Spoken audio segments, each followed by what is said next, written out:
Pak, kembali ke TV digital, apakah dirasa nantinya TV digital ini bisa menumbuhkan investasi dan juga membuat menjadi lebih dinamis begitu di dunia broadcast dan media? Yang jelas gini, kalau penelitian dari Boston ya, Boston Consulting Group ini dipakai oleh Kominfo. Waktu itu saya hadir di presentasi Boston itu. Ya. Dengan digitalisasi ini akan muncul atau terciptanya banyak mata pencarian baru di dunia internet ya, mata pencarian baru. Mhm. Yang kedua, serapan tenaga kerja itu banyak, kan baik TV. Iya. Mbak Tiara bisa juga nanti pindah ke TV A, TV B, TV C misalnya, tapi ya setialah di Jak TV. Jadi TV makin banyak ya, tadi saya bilang kalau di Jakarta itu ada 7 multiplexer, satu MUX bisa 12 TV, 7 kali 12 berapa? 84 TV, itu banyak. Artinya serapan tenaga kerja makin banyak.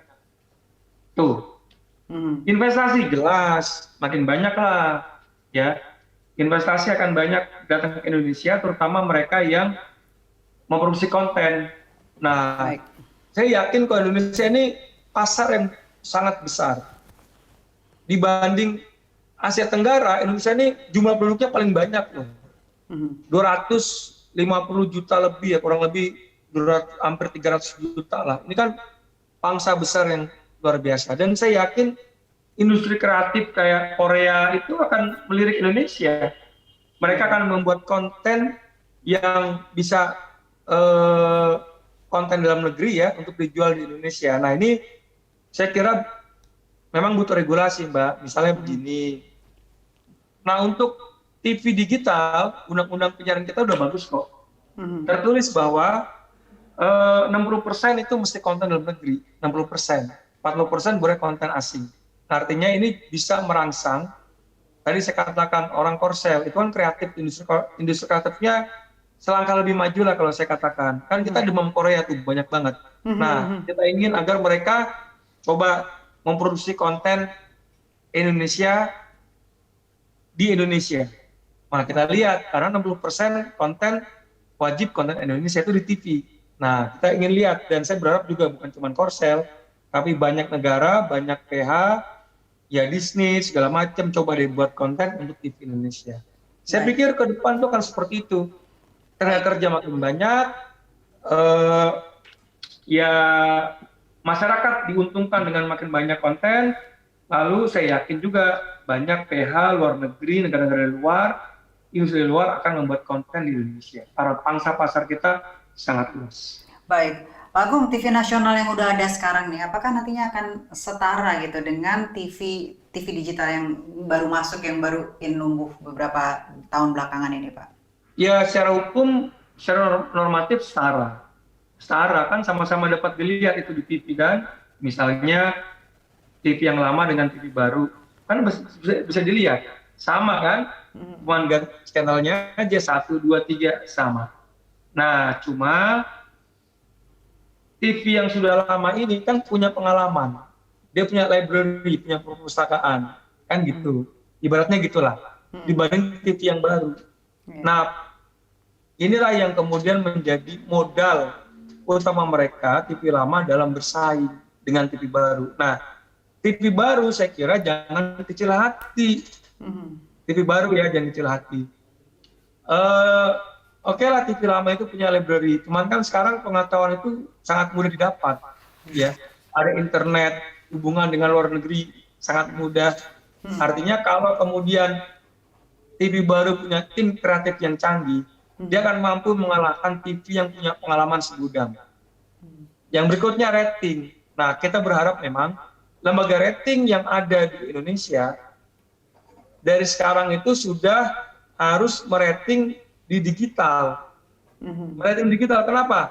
Kalau mereka merating digital, TV-TV analog itu dengan serta-merta akan pindah ke digital. Sekarang kan masih ada beberapa TV yang belum pindah ke digital, termasuk Jak TV nih, belum pindah.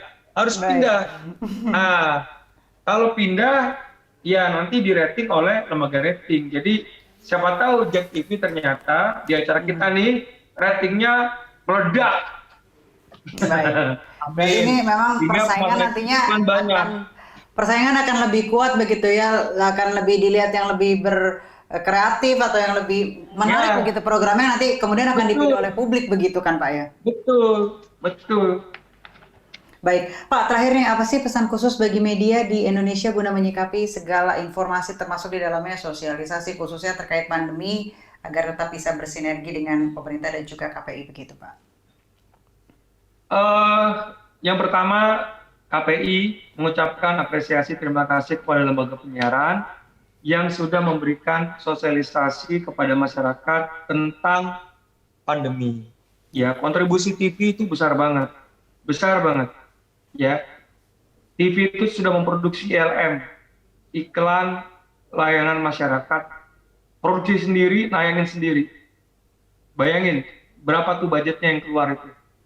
Dikeluarin oleh lembaga penyiaran, oleh televisi, produksi sendiri, tayangin sendiri. Itu pertama, KP apresiasi. Yang kedua, vaksin ini, TV juga gencar mempromosikan vaksin. Sejak vaksin datang ke Indonesia, dipublikasi oleh TV. Pak Jokowi, Presiden disuntik, diliput secara nasional oleh televisi. Artinya apa? Artinya TV mensukseskan program nasional. Kalau penonton Jak TV lihat di media baru, itu pro kontra tuh. Antara pro vaksin, anti vaksin. Waduh, kalau ngikutin media baru, jangan-jangan kita ini jadi anti vaksin, takut vaksin. Tapi dengan adanya TV, kita jadi yakin bahwa vaksin ini penting buat kita, buat keluarga kita, buat masyarakat. Itu TV. Jadi kami mengapresiasi televisi. Yang kedua, televisi harus ya ketat dalam protokol kesehatan, terutama buat artis-artis yang tampil di variety show. Dan yang terakhir, segera pindah ke digital. Baik, Pak Agung, terima kasih atas waktunya sudah bergabung bersama kami. Ya pemirsa, demikian perbincangan kami dengan Ketua Komisi Penyiaran Indonesia, Bapak Agung Suprio, dan kiranya apa yang kami perbincangkan bisa bermanfaat bagi Anda. Jangan lupa jaga kesehatan, pakai masker, dan selalu ingat 5M. Sampai jumpa.